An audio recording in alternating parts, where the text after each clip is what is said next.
Working out the meaning of life. What is the meaning of life? Materialism. Is it to become rich, famous and beautiful? To own all that you desire and to want for nothing? To relent to the ubiquity of consumerism, materialistic elixirs and greed? No, these man-made impetuses are the antithesis of meaning. They are corrupting to civility and happiness, let alone meaning. Escapism. So perhaps freeing ourselves from these exploitations will provide the meaning we strive for. Relinquishing our basic comforts, the burdens of capitalistic distraction and the chains of social compliance.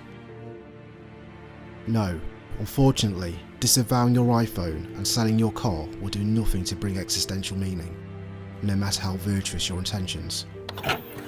Appreciate. You may then look to conjure meaning within nature and the splendour of your environment, such as gazing upon a sunset, appreciating a piece of music, or looking up to the majesty of the stars. But no, this too would be naive. You would be conflating meaning with basic feelings of wonderment and contentment. Mountains, however beautiful, cannot provide you with purpose. They are rock. Nicety. Meaning must therefore transcend a whimsical appreciation of environment to something more inherent. Perhaps meaning emerges from how you act in life and how you treat others. To actively pursue a path of moral goodness. No, however noble your perceived virtue, you cannot escape your subjectivity nor your fallibility. Righteousness is a chronically unreliable and distorting mantle to place truth or meaning. Idealism. But surely a pursuit to end world suffering, treating others as you would have them treat you, and living in balance with nature, is a meaning that transcends this subjectivity. Whilst a worthy aspiration, it is antithetical to every conceivable notion of reality. A reality that clearly sees no problem with advantage being gained by callous disadvantage. Why would subjective kindness be the meaning, when comprised within an overwhelmingly morally impassive universe? Necessity. If altruism is not the meaning, then perhaps our own self-sufficiency and our own self-preservation is. Simply to personally prevail over life's challenges and threats. This is the concrete and overt impetus at the core of all life. To be born and to avoid death. But it's a meaning consumed by futility, as it will always ultimately end in failure. You'd be no closer to the meaning of life in your 100th year as you would be on your first day. Generation. If our personal meaning is curtailed by the finality of our lives, perhaps having children provides the meaning. Seeing your newborn baby, raising and protecting them with an unparalleled love and purpose that dwarfs any other considerations. Whilst noble and truly profound, it offers little more than a satiation of your programming and a direct compulsion of the evolutionary process. You are duplicating the burden of meaning, you are not resolving your own. Spirit.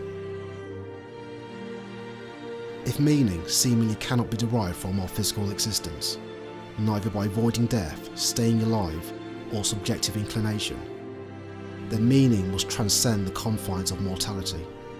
If not the pseudo-immortality garnered by children, perhaps something spiritual and transcendent, a soul that ascends to a high consciousness depending on how we live.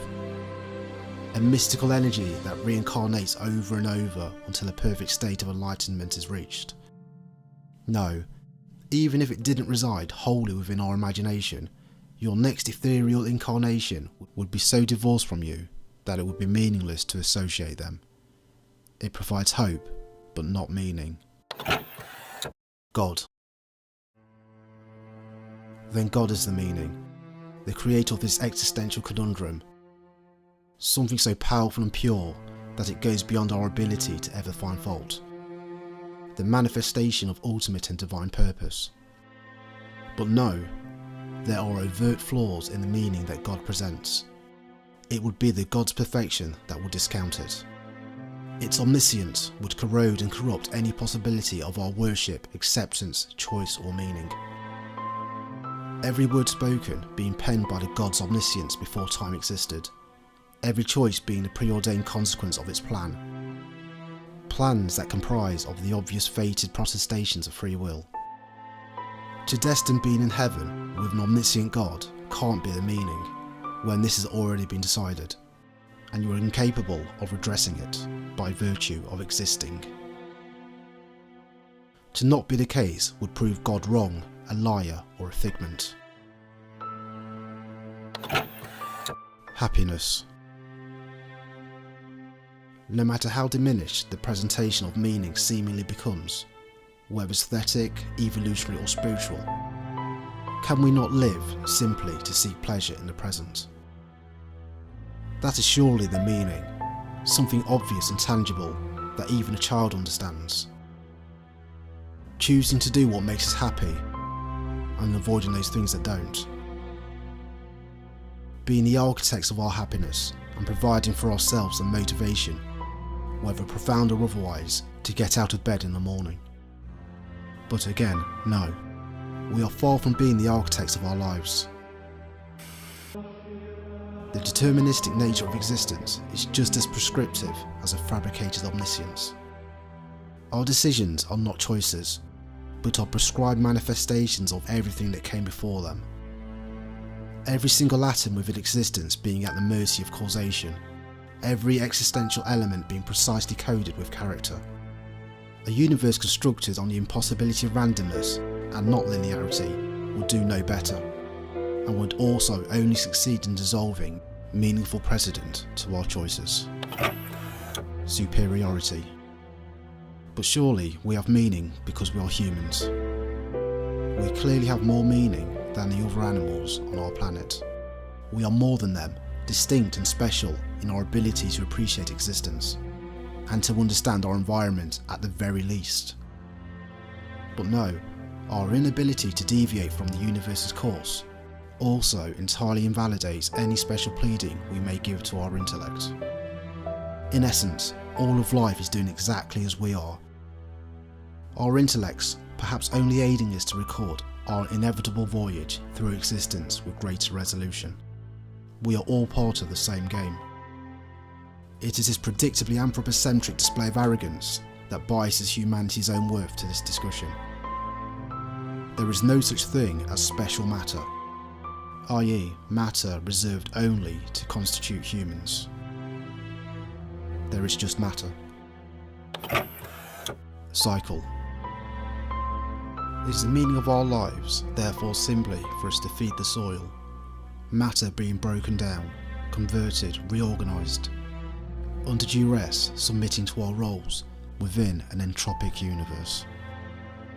Whilst that certainly is a role, it is not our meaning. It is more a prescribed manifestation of a game that we are incapable of influencing or escaping from. It certainly can't be won.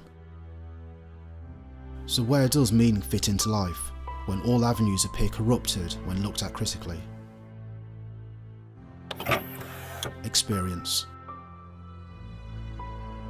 If our meaning is conceivably possible to work out, then it can only be for one purpose: to experience it. Simply that. But not in the way that most would interpret it.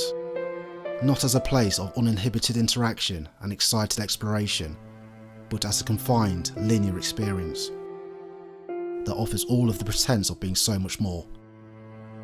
Sitting within your body, as it is passed from one moment of life to the scripted next, just as a train passes down its track.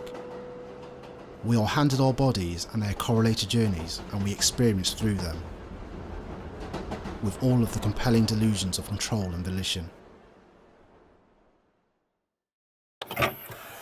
You.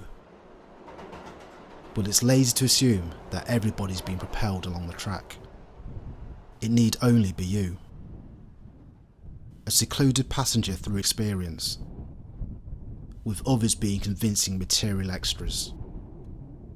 No matter how many profound discussions you have, or loving embraces you feel, or even others' brain scans you view, can forego the possibility that existence is simply aiming to convince you of itself. Everyone and everything simply encircling the constructs of your thoughts, existing only when it needs to exist. Whatever meaning or purpose we may glean, it may truly only be yours.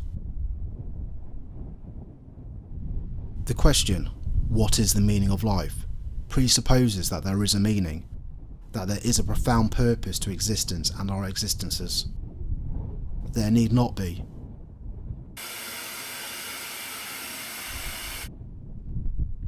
If the meaning of life goes beyond the thoughts and words in this video, and beyond any conceivable notion of our ability to ever understand it, or control it, or contribute to it, then it is bereft of worthwhile meaning.